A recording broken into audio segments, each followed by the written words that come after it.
ഇപ്പോൾ ഓൾഡ് ജനറേഷനിൽ അവരെത്ര ടോക്സിക് ആണെങ്കിലും ആ ഒരു സാധനത്തിൽ തന്നെ പിടിച്ചു നിൽക്കും. ദാറ്റ്സ് നോട്ട് പവർ, അത് സ്ട്രെങ്ത് അല്ല. ഇവിടെ കാണുന്നത് ചെറിയ പ്രഷർ വരുമ്പോഴേക്കും നിർത്തിപ്പോകുന്ന ആൾക്കാരാണ്. ഒരു സിറ്റുവേഷൻ എടുത്തു കഴിഞ്ഞാൽ അതിന് പല സൊല്യൂഷൻസ് ഉണ്ട്. അതിനകത്ത് ഏറ്റവും ഈസിയർ ആയിട്ടുള്ള സൊല്യൂഷൻ ആയിരിക്കും ആദ്യം നമ്മൾ ചൂസ് ചെയ്യാൻ പോകുന്നത്. പക്ഷേ ഐ ബിലീവ് നമ്മൾ ഇമോഷൻസ് കുറേം കൂടിയും റെഗുലേറ്റ് ചെയ്ത് ഇമോഷൻസിനെ ഹാൻഡിൽ ചെയ്യാൻ കഴിയുകയാണെങ്കിൽ ഒരുപക്ഷെ അവർക്കവിടെ പേഴ്സണൽ ഡെവലപ്മെൻറ്റ് ഉണ്ടാവും. സോ ഇന്നത്തെ ജനറേഷനിൽ നമ്മൾ കണ്ടുവരുന്നതാണ് gym, body fitness, six pack, ഇതൊക്കെ നമ്മൾ കണ്ടുവരുന്നതാണ്. പക്ഷെ നമ്മൾ മെൻ്റൽ ഹെൽത്ത് അതിന് ഒരു ഇമ്പോർട്ടൻസും കൊടുക്കുന്നില്ല. Why do you think that is? അനീഷയുടെ ഒരു കാര്യം പറയുകയാണെങ്കിൽ automatically so you are in that category. ഇപ്പോഴത്തെ ഒരു ജനറേഷനിലേക്ക് വരുമ്പോഴേക്കും ഒരു ബോഡി ഫിറ്റ്നസ്, ഒരു മസിൽ അല്ലെങ്കിൽ ശരീരത്തിൻ്റെ ഒരു ഫിറ്റ്മെൻറ്റ് കൂടുതൽ നമ്മൾ ഇമ്പോർട്ടൻസ് കൊടുക്കുന്നുണ്ട്. വേണ്ടെന്നല്ല ഞാൻ പറയുന്നത്. ആ ഒരു സിറ്റുവേഷനിൽ അവർ ഒരു മസിലൊക്കെ പെരുപ്പിച്ച് നിൽക്കുന്ന ആളാണെങ്കിൽ ഒന്ന് പോടാന്ന് പറഞ്ഞാൽ ചിലപ്പോൾ നിന്ന് പോകും. കാരണം അവന് അതിനെ മാനേജ് ചെയ്യാൻ അറിയില്ല. റെസിലിയൻസ് എന്ന് പറയുന്നൊരു സംഭവമില്ല. അത് it's not happening in a day. അതായത് ഇന്ന് പെട്ടെന്ന് സ്വഭാവത്തിൽ വന്നിട്ട് മെൻ്റൽ ഫിറ്റ്നസ് ഉണ്ടാക്കാമെന്ന് പറഞ്ഞാൽ it is not possible. It should be trained from some വേറെ നമ്മുടെ ഒരു സിറ്റുവേഷനിൽ നമ്മൾ മാനേജ് ചെയ്യാൻ പഠിക്കുന്ന ഒരു സാഹചര്യങ്ങളുണ്ടാവും. ഇപ്പോൾ അനീഷയുടെ ലൈഫിൽ അങ്ങനെ എന്തെങ്കിലും എക്സാമ്പിൾസ് ഉണ്ടാവും? ഫോർ എക്സാമ്പിൾ ഒരു പ്രശ്നം വന്നാൽ ഇപ്പോൾ അതിനെ മാനേജ് ചെയ്യാൻ പറ്റാത്ത സിറ്റുവേഷൻ ഉണ്ടായിട്ടുണ്ട്, അല്ലെങ്കിൽ യു ഹാവ് എക്സ്പീരിയൻസ് സംതിങ് അല്ലേ? വേറൊരാളുടെ ലൈഫിലാണെങ്കിലോ, ഫാമിലിയിലുള്ള ഒരാളോ അല്ലെങ്കിൽ ഫ്രണ്ടോ, അങ്ങനെ എന്തെങ്കിലും സംതിങ് ലൈക്ക്? അതായത് ഞാൻ കണ്ടുവരുന്ന പാറ്റേൺസ്, എൻ്റെ ഏജ് ഗ്രൂപ്പിലുള്ള പാറ്റേൺസ് വരുന്നതെന്ന് പറഞ്ഞിട്ടുണ്ടെങ്കിൽ ഇമോഷൻസ് റെഗുലേറ്റ് ചെയ്യാൻ അറിയില്ല. അതായത് ഇപ്പം എന്തെങ്കിലും ഒരു ചെറിയ പ്രഷർ വരുമ്പോഴേക്കും I M done with this എന്നുള്ളൊരു തോട്ട്സ് ആണ് വരുന്നത്. ലൈക്ക് നമ്മളിപ്പോൾ സോഷ്യൽ മീഡിയയിലാണെങ്കിലും കണ്ടുവരുന്നത് എന്താണ്, എനിക്ക് പറ്റില്ലെങ്കിൽ നിർത്തിപ്പോവുക. ആ ഒരു റീൽസും എല്ലാം ഇങ്ങനെയാണ് വരുന്നത്. സോ നമ്മൾ പെട്ടെന്ന് ഒരു ചെറിയ പ്രഷർ വരുമ്പോഴേക്കും നിർത്തി പോരുന്ന ഒരു പാറ്റേൺ കണ്ടുവരുന്നുണ്ട്. ബട്ട് ഐ ബിലീവ് നമുക്ക് ഇപ്പോൾ ചെറിയ പ്രഷറും അതുപോലെ തന്നെ ടോക്സിക് ആയിട്ടുള്ള ഒരു എൻവയോൺമെൻറ്റും രണ്ടും ഡിഫറെൻ്റ് ആണ്. പക്ഷേ ഇവിടെ കാണുന്നത് ചെറിയ പ്രഷർ വരുമ്പോഴേക്കും നിർത്തി പോകുന്ന ആൾക്കാരാണ്.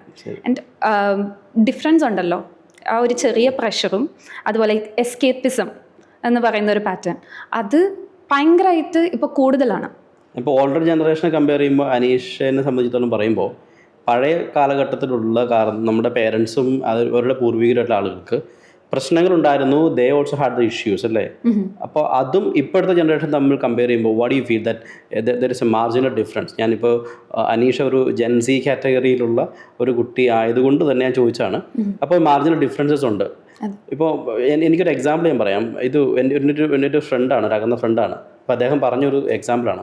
അദ്ദേഹത്തിൻ്റെ സുഹൃത്ത് ഒരു ദിവസം ലിഫ്റ്റിൽ കയറി നിന്നു. ലിഫ്റ്റിൽ കയറി നിന്നിപ്പിക്കും. സാധാരണ ഒരു കുറച്ച് നേരം കഴിയുമ്പോൾ ലിഫ്റ്റിൽ നമ്മൾ പ്രസ് ചെയ്തില്ലെങ്കിൽ ലിഫ്റ്റ് ഐഡലാവും, വിൽ നോട്ട് മൂവ്. ലിഫ്റ്റ് അടഞ്ഞുപോയി. അപ്പോൾ പേടിച്ച് പാനിക്കായി. പിന്നീട് ഇദ്ദേഹം പറഞ്ഞ കാര്യം എന്ന് പറഞ്ഞത്, ഓരോ ദിവസം ചെല്ലുന്തോറും പുള്ളിക്ക് ലിഫ്റ്റിൽ കയറാൻ ചെല്ലുമ്പോൾ ലിഫ്റ്റിനെ ഞാൻ ആദ്യം പറഞ്ഞൊരു എക്സാമ്പിൾ, ലിഫ്റ്റ് നമ്മൾ കയറുമ്പോൾ ലിഫ്റ്റിലേക്ക് കയറി നമ്മൾ വൺസ് കയറിയാൽ നമുക്ക് ഫിയർ മാറുള്ളൂ. അപ്പോൾ പുള്ളി അതിന് ഓൾട്ടർനേറ്റീവ് വേസിലോട്ട് കണ്ടുപിടിച്ചു. നമുക്ക് നേരെ ഒരു വളഞ്ഞൊരു സിറ്റുവേഷൻ കണ്ടുപിടിച്ച് അതിനെ മാനേജ് ചെയ്യാൻ പറ്റാതെ ഇരിക്കുന്നു. അപ്പോൾ what you think about it? So Aneesha എന്ന് പറയുന്ന വ്യക്തി ഒരു മെൻ്റൽ ഒരു ഫിറ്റ്മെൻറ്റ് ഇല്ലാത്തൊരു വ്യക്തിയാണെന്ന് വിചാരിച്ചാൽ ഇങ്ങനൊരു സിറ്റുവേഷൻ വരുമ്പോൾ will you manage it? Obviously എന്ത് സിറ്റുവേഷൻ വന്നാലും നമ്മൾ മാനേജ് ചെയ്യണം. പക്ഷേ ഞാനിപ്പോൾ എൻ്റെ ഏജ് ഗ്രൂപ്പിൽ നിന്ന് തന്നെയല്ല, ഈ ഒരു ജെൻസി ജനറേഷൻ വരുമ്പോൾ പല വഴികളാണ്. നമുക്കിപ്പോൾ ഒരു കാര്യം ഒരു സിറ്റുവേഷൻ എടുത്തു കഴിഞ്ഞാൽ അതിന് പല സൊല്യൂഷൻസ് ഉണ്ട്. അതിനകത്ത് ഏറ്റവും ഈസിയർ ആയിട്ടുള്ള സൊല്യൂഷൻ ആയിരിക്കും ആദ്യം നമ്മൾ ചൂസ് ചെയ്യാൻ പോകുന്നത്. പക്ഷേ ഐ ബിലീവ് നമ്മൾ ഇമോഷൻസ് കുറേം കൂടിയും റെഗുലേറ്റ് ചെയ്ത് ഇമോഷൻസിനെ ഹാൻഡിൽ ചെയ്യാൻ കഴിയുകയാണെങ്കിൽ ഒരുപക്ഷെ അവർക്കവിടെ പേഴ്സണൽ ഡെവലപ്മെൻറ്റ് ഉണ്ടാവും. പണ്ട് എൻ്റെ മമ്മി പറഞ്ഞൊരു സ്റ്റോറി ഉണ്ടായിരുന്നു, ഒരു മുത്തശ്ശി കഥ പോലെ പറഞ്ഞൊരു കഥ. പണ്ടൊരു കല്ലുവെട്ടുകാരനുണ്ടായിരുന്നു. ആൾ ഫോറസ്റ്റിൽ പോയിട്ട് കല്ല് വെട്ടാനായിട്ട് നോക്കുകയാണ്. ഭയങ്കര ഹാർഡായിട്ടുള്ളൊരു റോക്കാണ്. ആൾക്ക് എത്ര വെട്ടിയിട്ടും കല്ല് പൊട്ടുന്നില്ല. ആൻഡ് ഓൾസോ ഇത് പൊട്ടിക്കഴിഞ്ഞാലാണ് ആൾക്ക് വീട്ടിലേക്ക് എന്തെങ്കിലും കൊണ്ടുപോകാൻ പറ്റുള്ളൂ. പക്ഷേ ആൾക്ക് ട്രൈ ചെയ്തിട്ടും പറ്റുന്നില്ല. സോ ആൾ ഗീവ് അപ്പ് ചെയ്തു. അപ്പോൾ അതുവഴി ഒരു സ്വാമി നടന്നു പോയപ്പോൾ ആൾ എന്താ പ്രശ്നം എന്ന് ചോദിച്ചപ്പോൾ ഇങ്ങനെ പറഞ്ഞു, കല്ല് വെട്ടാൻ പറ്റുന്നില്ല, സോ ഞാൻ തിരിച്ചു പോവാണ് എന്ന് പറഞ്ഞു. അപ്പോൾ സ്വാമി പറഞ്ഞു, എന്നാൽ ഞാനൊന്ന് ട്രൈ ചെയ്ത് നോക്കാം എന്ന് പറഞ്ഞിട്ട് സ്വാമി ഇത് കല്ലിലേക്ക് അടിക്കുകയാണ്. അപ്പോൾ അത് പൊട്ടി. സോ ഈ ആള് കല്ലുകെട്ടുകാരൻ വിചാരിച്ചു ഇതൊരു സ്പിരിച്വൽ സൊല്യൂഷൻ ആണ് എന്നുള്ള രീതിക്ക് വിചാരിച്ചു. പക്ഷെ ആക്ച്വലി വാട്ട് ഹാപ്പൻഡ് വാസ് ആ ലാസ്റ്റ് തട്ടിയത് സ്വാമിയാണ്. സോ അതുകൊണ്ട് അത് ബ്രേക്കായി, അല്ലാതെ സ്പിരിച്വലി ഒന്നും അല്ല. ഇത് തന്നെയാണ് സംഭവിക്കുന്നത്. നമ്മൾ എപ്പോഴും ഒരു ചെറിയ സിറ്റുവേഷൻസ് വരുമ്പോൾ നമ്മളത് ഹാൻഡിൽ ചെയ്യാതെ അതിൻ്റെ ഇമോഷൻസ് റെഗുലേറ്റ് ചെയ്യാണ്ട് നമ്മൾ ആ ലാസ്റ്റ് തട്ടാനായിട്ട് മടിക്കുകയാണ്. സോ ഇപ്പോഴത്തെ ജനറേഷനിലും സംഭവിക്കുന്നത് സെയിം തന്നെയാണ്. നമുക്ക് ഒരുപാട് സൊല്യൂഷൻസ് ഉണ്ട്, ഒരുപാട് റിസോഴ്സുകളുണ്ട്. സോ ആദ്യം ഒരു ചെറിയ ഇൻകൺവീനിയൻസ് വരുമ്പോഴേക്കും നമ്മളത് ഇട്ടിട്ട് ഒരു എസ്കേപ്പിസത്തിലേക്ക് പോവുകയാണ്. നേരെ നിർത്തി ഞാനിവിടെ ബിലോങ് ചെയ്യുന്നില്ല, എനിക്ക് വേറെയാണ്. പക്ഷെ അവിടെയും സെയിം തന്നെ പാറ്റേൺസ് റിപ്പീറ്റ് ആവാണ്. ബിക്കോസ് നമുക്ക് ചെറിയ ഇൻകൺവീനിയൻസ് പോലും ഹാൻഡിൽ ചെയ്യാൻ പറ്റുന്നില്ല, ഇമോഷൻസ് റെഗുലേറ്റ് ചെയ്യുന്നില്ല. എന്നിരുന്നാലും I would say like toxic ആയിട്ടുള്ള ഒരു കാര്യത്തിലേക്ക് പോകുമ്പോൾ അത് നിർത്തി പോകണം തന്നെയാണ് എൻ്റെ ഒപ്പീനിയൻ. പക്ഷേ ചെറിയ ഇൻകൺവീനിയൻസുകൾ നമ്മൾ ഹാൻഡിൽ ചെയ്യണം എന്നാണ് എനിക്ക് തോന്നുന്നത്. അല്ല, അത് എക്സാക്ട്ലി ദ സെയിം പറയാം. ഇപ്പോൾ നമുക്കൊരു റെസിലിയൻസ് എന്ന് പറയുന്ന ഒരു സംഭവം, ഒരു പെർസീവറൻസ് എന്ന് പറയുന്ന രണ്ട് വാക്കുകൾ ഇതിനകത്ത് ഇമ്പോർട്ടൻ്റ് ആണ്. പരിശ്രമിച്ചാൽ നമുക്ക് എന്തും ചെയ്യാൻ പറ്റും. അതായത് പരിശ്രമിക്കുകയിൽ എന്തെങ്കിലും നേരിടാൻ പറ്റുന്നൊരു പണ്ടത്തെ ഒരു പഴഞ്ചൊല്ലൊക്കെ പറയുന്ന പോലെ, if you try something it will be okay. നമ്മുടെ പ്രശ്നം നമ്മൾ ട്രൈ ചെയ്യുന്നില്ലെന്നുള്ളതാണ്. ജനറേഷനിലാണെങ്കിൽ നമുക്ക് പഴയ ജനറേഷനാണെങ്കിൽ അവർ അവർ ചെയ്യാൻ പറ്റുന്നുണ്ടെങ്കിൽ അവർ ചെയ്തുകൊണ്ടേയിരിക്കും. അത് until they break it, they do it. പക്ഷേ നമ്മളിപ്പോൾ ആ റെസിലിയൻസ് ക്രിയേറ്റ് ചെയ്യാൻ പറ്റാത്ത സാഹചര്യം എന്ന് പറയുന്നത് ഇമോഷണലി ഇപ്പോഴത്തെ കുട്ടികൾ ഭയങ്കര വീക്കാണ്. ഈ പറഞ്ഞ മസിൽ പെരിപ്പിക്കൽ മാത്രമേ ഉള്ളൂ. They didn't showcase to the public. പക്ഷേ when they ask to do something, ഒരു കാര്യം ചെയ്യാനോ അല്ലെങ്കിൽ ഒരു സിറ്റുവേഷനെ മാനേജ് ചെയ്യാനോ, ഇപ്പോൾ ഒരു ജോലിയിൽ പോവാണ്, ഒരു പഠനമെല്ലാം കഴിഞ്ഞൊരു ജോലിക്ക് കയറി, അപ്പോൾ ഒരു മാനേജറിൻ്റെ കീഴിൽ ജോലി ചെയ്തു, കുറേ ടാർഗറ്റൊക്കെ ഇട്ടു. ടാർഗറ്റ് ഇട്ടപ്പോഴത്തേക്കും അത് മാനേജ് ചെയ്യാൻ പറ്റിയില്ല പയ്യന്. അപ്പോൾ പറയാണ്, മാനേജർ രണ്ടെണ്ണം വഴക്ക് പറഞ്ഞപ്പോഴേക്കും പുള്ളി പറഞ്ഞു, ഈ മാനേജർ ശരിയല്ല, എനിക്ക് അടുത്ത ഒരു കമ്പനിയിൽ പോയി കഴിഞ്ഞാൽ ഓക്കെയാണ്. അപ്പോൾ they switch to the other one. അവിടെ ചെന്നപ്പോൾ അതിലും വലിയ എളുപ്പമാണെന്ന് വിചാരിച്ചുകൊണ്ട് സമയം വീണ്ടും പ്രശ്നമായി. അപ്പോൾ ഇങ്ങനെ സ്വിച്ച് ചെയ്ത് പോകുന്ന ഒരു സിറ്റുവേഷൻ എന്ന് പറയുന്നത് അവർക്ക് അതിനെ മാനേജ് ചെയ്യാൻ പറ്റാതിരിക്കുന്നുണ്ടാകും. അവർ ഇമോഷണലി റെഡി അല്ല. ആ കംഫർട്ട് സോണിനെ ബ്രേക്ക് ചെയ്തിട്ട് അതിനെ ഒന്ന് എക്സ്പീരിയൻസ് ചെയ്യാൻ അവർ റെഡിയല്ല എന്നുള്ളതാണ്. ആ ഒരു റെഡിനെസ് ഉണ്ടെങ്കിൽ ഇതിനെ മാനേജ് ചെയ്യാൻ പറ്റും. ഇപ്പോൾ അനീഷ പറഞ്ഞ പോലെ ഇതാ ആ സ്വാമി പൊട്ടിച്ചത് ലാസ്റ്റത്തെ ഒരു സംഭവം, ആ ലാസ്റ്റത്തെ ബ്രേക്കിലാണ് സാധനം പൊട്ടിയത്. അപ്പോൾ അത് ബ്രേക്കായി. ഇപ്പോൾ ഞാൻ വേറൊരു എക്സാമ്പിൾ പറയാം. എനിക്ക് വളരെ പരിചയമുള്ള ഒരു വ്യക്തിയാണ്. അപ്പോൾ ഇയാൾ ഒരു വലിയൊരു സലൂണിൻ്റെ ഹെഡായിട്ട് വർക്ക് ചെയ്യുന്നുണ്ട് സമയം. അപ്പോൾ അതിനു മുമ്പ് അദ്ദേഹം വളരെ വീക്കായിരുന്നു. അപ്പോൾ പലതവണ ഇയാളുടെ ബോസ് കുറേ അതും പറഞ്ഞു. പബ്ലിക്കിൽ കുറേ ക്ലയൻസ് വന്നപ്പോൾ അവരുടെ ഫ്രണ്ടിൽ നാണം കെടുത്തി, ഭയങ്കര ഇൻസൾട്ടഡായി. അപ്പോൾ പുള്ളി ആദ്യം നിർത്തി പോകാമെന്ന് വിചാരിച്ചു. പക്ഷേ പുള്ളിയുടെ വാശി മനസ്സിൽ കിട്ടി. I have to show him. പുള്ളി സ്വന്തമായിട്ടിരുന്ന് ഓൺലൈനിലേക്ക് നോക്കി പഠിച്ച് കുറേ കാര്യങ്ങളെല്ലാം ചെയ്ത് ഒരു ക്ലയൻറ്റ് വന്നപ്പോഴേക്കും മറ്റേ മാനേജർ പറഞ്ഞു അവർക്ക് പറ്റില്ലെങ്കിൽ പോകാൻ പറഞ്ഞു.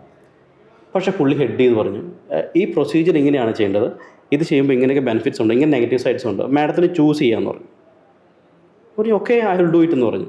അപ്പോൾ ഓപ്പോസിറ്റ് നിന്ന മറ്റേ ആ മാനേജർ പറഞ്ഞു ഹി മാനേജ്ഡ് ഇറ്റ്. പുള്ളീനെ പിന്നെ പ്ലേസ് ചെയ്യുന്നത് വെച്ചാൽ ആ ഏരിയയിലുള്ള ഏറ്റവും വലിയ സൂപ്പറായിട്ടുള്ളൊരു സലൂണിൻ്റെ ഹെഡായിട്ട് പുള്ളി നിയമിച്ചു. അവിടെ ചെന്ന് കഴിഞ്ഞപ്പോഴേക്കും അവർ പറഞ്ഞു ഇനി അടുത്തൊരു 3-4 സലൂൺ കംപ്ലീറ്റ് മാനേജ് ചെയ്യണമെന്ന രീതിയിലേക്ക് പുള്ളിനെ മാറ്റി. He is general manager of that company now. അപ്പോൾ ഇതാണ് റെസിലിയൻസ് എന്ന് പറയുന്നത്. ആ പ്രശ്നത്തിൽ പുള്ളി പറഞ്ഞു ഓക്കെ, ഇയാൾ പറഞ്ഞ് എനിക്കും ഇൻസൾട്ടഡായി, ഈ ഓടി രക്ഷപ്പെട്ടുണ്ടെങ്കിൽ ഇയാൾ ഒരിക്കലും ആ ഒരു പൊസിഷനിലേക്ക് എത്തില്ലായിരുന്നു. അതാണ് നമ്മൾ മനസ്സുകൊണ്ട് ക്രിയേറ്റ് ചെയ്യേണ്ട കുറേ situations.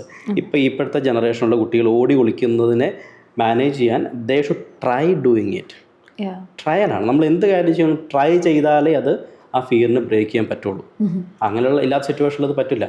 Compare to the previous generation, നമ്മുടെ പൂർവികരുടെയൊക്കെ ഒരു സാഹചര്യം എന്ന് പറയുന്നത് അവർ വ്യക്തമായിട്ട് അറിയാം, അവരിപ്പോൾ കൃഷി ചെയ്തപ്പോൾ പരാജയപ്പെട്ടുണ്ടെങ്കിൽ ഒരു കൃഷി പരാജയപ്പെട്ട് അടുത്ത കൃഷി ചെയ്യും, അല്ലെങ്കിൽ അത് പരാജയപ്പെട്ട് അടുത്ത് ചെയ്യും. അവർക്കറിയാം they need to have survive based on that. ആ സർവൈവൽ സ്കിൽസ് വ്യക്തമായിട്ട് അവർക്കുണ്ട്. നമ്മൾ വ്യക്തമായിട്ട് അവരിന്ന് പഠിക്കേണ്ട കാര്യം തന്നെയാണ്. ഇപ്പോൾ നമ്മുടെ പണ്ടത്തെ ആ ഒരു സിറ്റുവേഷനിലുള്ള സീനിയേഴ്സിനെയൊക്കെയാണ് ഇപ്പോൾ വലിയ വലിയ കമ്പനികളിലൊക്കെ സിഇഒയും അവിടുത്തെ പ്രോബ്ലം മാനേജ് ചെയ്യാനൊക്കെ പറ്റുന്നൊരു കപ്പാബിലിറ്റിയിലേക്ക് കൊണ്ടുവരുന്നല്ലേ. പുതിയ കുട്ടികളെ ആരും ആ ഒരു ലെവലിലേക്ക് കൊണ്ടുവയ്ക്കുന്നില്ല. കാരണം they don't have the emotional resilience അല്ലെങ്കിൽ സിറ്റുവേഷൻ മാനേജ് ചെയ്യാനുള്ള ഒരു കപ്പാസിറ്റി ഇല്ലാത്തതുകൊണ്ടാണ്. പഴയ ആളുകൾക്ക് ആ ഒരു സ്റ്റെബിലിറ്റി ഉണ്ട്. അപ്പോൾ that's how we should identify these 2 കാറ്റഗറിയിലുള്ള ആളുകളെ. നമുക്ക് we should learn from our elders. അപ്പോൾ ആ ഇമോഷണൽ റെസിലിയൻസ് ക്രിയേറ്റ് ചെയ്യിപ്പിക്കാൻ നമ്മളൊന്ന് എഫോർട്ട് ഇട്ടാൽ മാത്രം മതി. ഇപ്പോൾ അനീഷയെ സംബന്ധിച്ച് Aneesha will you do it. ഇപ്പോൾ അനീഷയ്ക്ക് ഒരു പ്രശ്നം വന്നു കഴിഞ്ഞാൽ അനീഷ ആ സിറ്റുവേഷൻ ഓടി ഒളിക്കുമോ അതെയോ will you learn from the parents? എന്നിട്ട് അനീഷ പറഞ്ഞില്ല അമ്മയുടെ കഥയിൽ എന്ന് പറഞ്ഞില്ലേ, അപ്പം അമ്മ പറഞ്ഞത് അമ്മയുടെ അനുഭവങ്ങളും അമ്മയുടെ മുത്തശ്ശി പറഞ്ഞു കൊടുത്ത കഥയൊക്കെ ആയിരിക്കാം ചിലപ്പോൾ, പക്ഷെ അവർ ലേൺ ചെയ്തു അതൊക്കെ തന്നെയാണ്. ബട്ട് ഷീ സർവൈവ്ഡ് അല്ലേ, പ്രശ്നങ്ങളിൽ നിന്ന് ഷീ മാനേജ്ഡ് ഇറ്റ്. സോ അനീഷയെ സംബന്ധിച്ചിടത്തോളം അനീഷയ്ക്ക് അങ്ങനെ ഒരു സിറ്റുവേഷൻ വന്നു കഴിഞ്ഞാൽ how will you manage it? Obviously ഞാൻ മാനേജ് ചെയ്യും. പക്ഷെ അതൊരു ടോക്സിക് രീതിയിലേക്ക് പോവുകയാണെങ്കിൽ പലപ്പോഴും ഞാൻ കണ്ടിട്ടുള്ള ഒരു കാര്യവും കൂടി ഉണ്ട്. ഇപ്പോൾ ഓൾഡ് ജനറേഷനിൽ അവരെത്ര ടോക്സിക് ആണെങ്കിലും ആ ഒരു സാധനത്തിൽ തന്നെ പിടിച്ചു നിൽക്കും. ദാറ്റ്സ് നോട്ട് പവർ, അത് സ്ട്രെങ്ത് അല്ല എന്നാണ് ഞാൻ ബിലീവ് ചെയ്യുന്നത്. I don't know. പക്ഷേ അവിടെ റെസിലിയൻസ് ഉണ്ട്. അത് ഒരു ലിമിറ്റ് വരെ റെസിലിയൻസ് ഇസ് ഓക്കെ. പക്ഷെ അത് കഴിഞ്ഞിട്ടും സ്വന്തം സെൽഫ് ലൂസ് ചെയ്തുകൊണ്ട് ഉള്ള റെസിലിയൻസ്, അത് I don't think it's healthy. അപ്പം ഞാൻ ഒബ്വിയസ്ലി ചെറിയ ഇൻകൺവീനിയൻസുകളൊന്നും ഞാൻ അങ്ങനെ നിർത്തി പോകുന്ന ഒരു ക്യാരക്ടർ അല്ല എൻ്റേത്. പക്ഷെ ഐ ബിലീവ് അത് അൺഹെൽത്തി ആവുമ്പോൾ, ടോക്സിക് ആവുമ്പോൾ അത് നിർത്തി പോരാനുള്ളൊരു, നോ പറയാനുള്ളൊരു കോൺഫിഡൻസ് അല്ലെങ്കിൽ അതിനുള്ളൊരു സ്പേസ് എനിക്ക് ഉണ്ടാവണം. അതെൻ്റെ ഒരു ബൗണ്ടറി ആണെന്ന് ആളുകൾക്ക് മനസ്സിലാവണം എന്നുള്ളതൊരു പോയിൻ്റാണ്. ഇതിന് അസേർട്ടീവ്നെസ് എന്നാണ് സാധാരണ പറയുക. അസേർട്ട് ചെയ്യുക. അപ്പോൾ ഇത് എനിക്ക് പറ്റാത്തൊരു സ്റ്റേജിലേക്ക് ഞാൻ എത്തി. It is not in to that level. So switch to a new one which you should able to manage it. വീണ്ടും അവിടെ ചെന്നിട്ട് അതും അൺഹെൽത്തി ആണെന്ന് പറയുമ്പോഴാണ് അത് റെസിലിയൻസ് എന്ന് പറയുന്ന ഒരു സ്റ്റേജിലേക്ക് വരും. സോ ആ ഒരു സ്റ്റേജിലേക്ക് എത്താൻ വേണ്ടി നമ്മൾ ചെയ്യേണ്ട കാര്യം, so we should be aware of our self. ഞാൻ ആരാണ്, ഞാൻ ചെയ്യുന്ന കാര്യങ്ങൾ ചെയ്യാൻ പറ്റുമെന്നുള്ളൊരു കേപ്പബിലിറ്റി ഉണ്ടെന്നുള്ളൊരു സെൽഫ് അവെയർനെസ്, സെൽഫ് എഫിക്കസി, ഈ 2-3 കാര്യങ്ങൾ കൃത്യമായിട്ട് നമ്മൾ പ്രാക്ടീസ് ചെയ്ത് കഴിഞ്ഞാൽ പറ്റും. ഇതിന് ഹിപ്നോസിസ് ഹെൽപ്പ് ചെയ്യാൻ പറ്റും. You know that. നമ്മൾ സെൽഫായിട്ട് നമ്മളെ തന്നെ ഒരു ഹിപ്നോട്ടിക് സ്റ്റേജിലേക്ക് കൊണ്ടുവരാം. സെൽഫ് ഹിപ്നോസിസ് എന്ന് പറയും. സ്വന്തമായിട്ട് ഒന്ന് അനലൈസ് ചെയ്ത് നമ്മുടെ സിറ്റുവേഷനെ മാനേജ് ചെയ്യാൻ പറ്റുന്ന രീതി നമ്മുടെ മനസ്സിനെ പ്രിപ്പയർ ചെയ്യിപ്പിക്കുക.